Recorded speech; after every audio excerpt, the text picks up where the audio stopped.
This video is on the brutal murder of Eugene TerreBlanche on the 3rd of April 2010.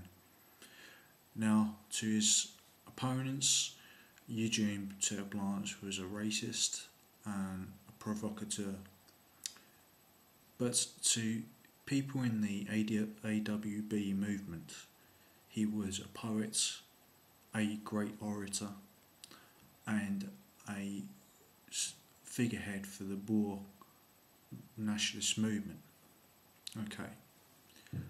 We can also say that he was a brave man, not only in the political sphere, but also because he was in the special guard of police before he went into politics, protecting the cabinet of the old South African government before 1994. During the 1980s, he increasingly became disillusioned with the liberal governments of South Africa under Vorster. Okay, now the AWB movement was not the same kind of politics as myself. I am a social democrat, but I am also a pan-European nationalist. I do not like seeing European people, 3,000 Boer families, 52,000 Cape Dutch individuals being massacred, okay, in South Africa. But more than this, I have said in several talks that the Boer people have a right to their own self-determination, and the European people of South Africa, the Dutch-speaking Cape Dutch, and the English people, English South Africans, are a hook on the media attention of South Africa. If they did not exist, then why would the European and American media pay any attention, and there would be no pressure on the ANC government to try and protect its own citizens, which it did not do during apartheid. Over 20,000 people were 22,000 people were black on black murders, Bantu on Bantu murders during apartheid, whereas only 1,500 people were killed during the apartheid era relating to apartheid. Okay, now, given that more people are dying each day in South Africa than in Iraq, okay, with 40 people killed a day in Iraq, and there was recently in South Africa, and there was 25 people on the same day Eugene TerreBlanche was killed in Iraq, then obviously he may have had a point on the degradation of South Africa.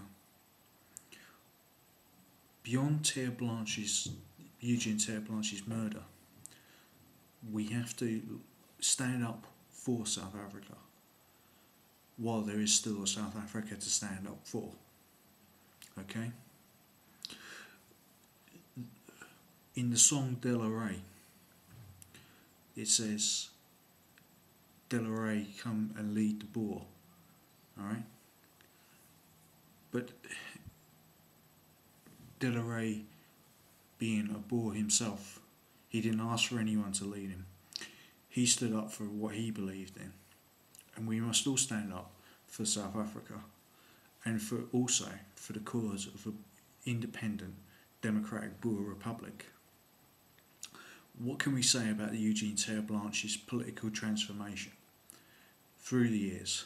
Well, the BBC tried to do a hit piece on Eugene TerreBlanche, and there's many factions within the BBC themselves, but that was with Louis Theroux, who is quite adept at trying to put subtle inferences which thus set the tone of the debate and cause people to make themselves look ridiculous.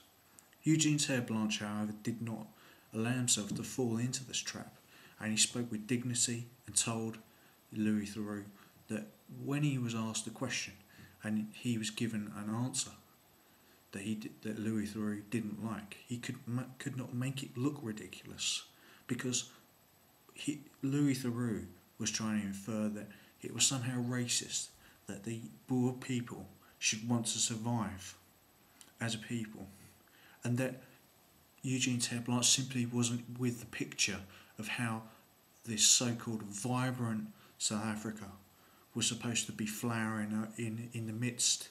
But that wasn't the reality.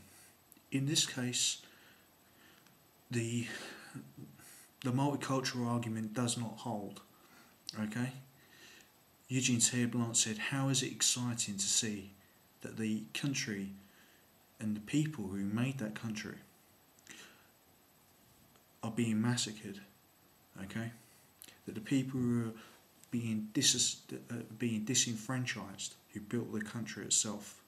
Now we must remember that the Boer people have been there since 1652, longer than the United States has been a nation, okay? The Zulu and the Xhosa moved into South Africa after that time. Who really has the right to say they are South Africans? Well, we must say that the right to be a South African is based on citizenship, but the right to be a Boer is based on ancestry. And because of that ancestry, the Boers have a right to self-independence. Now, I don't believe that the path to independence should be the way that Eugene TerreBlanche said it should, as some kind of anti-communist far-right movement. I believe that the European Union and the social market and democracy is the best way to go towards Boer independence. As an Englishman and a European, I am somewhat divorced from South Africa. I can be criticised for that, but what I can't be divorced from is my own humanity and my own reason and rationality. And I believe that Eugene TerreBlanche was a true nationalist and a man of principle. That is why I am saddened by his death. He was killed in what must be considered a cowardly way, to be butchered with assangas and beaten while he slept. A 69-year-old man. He stood up for his people, and he should be missed and respected. That doesn't mean that we should follow his pathway towards Boer independence, but we should choose a more modern way to get to that pathway. His goal was true. These methods may be criticised. However, he did moderate his tone over the time. Recently we have seen less swastika flags and more Boer Republic flags, and this is how the Boer people should be shown in the media. Why should we have symbols of totalitarianism as viewed from Europe, which of course in South Africa the AWB flag is a symbol of freedom against barbarous tyranny, but in Europe it is viewed as a symbol of oppression. The Boer Republic flags, however, are universally accepted as a cry out for freedom and self-determination of the Boer people. The self-determination which all people have a right to, and have their natural and economic rights respected and observed. When Julius Malema says kill the Boer and kill the farmer, then he surely should not be able to be given the media spotlight as a bringer of freedom underneath the shadow of the protective shadow of Mandela. Mandela sang those same songs, so it's not exactly right that he should be considered an angel while Eugene TerreBlanche should be considered any less than him. We must also see that although every man has flaws and every leader has flaws, Eugene TerreBlanche, as I said, was a man of principle. As far as that goes, I respect him, and I am very saddened by his death. That's all I have to say, and I appeal for calm in South Africa. Don't let Julius Malema get his way so that Julius Malema can get a race war. Let's have Boer independence on a peaceful march, as the AWB themselves have said. Thank you, and goodbye.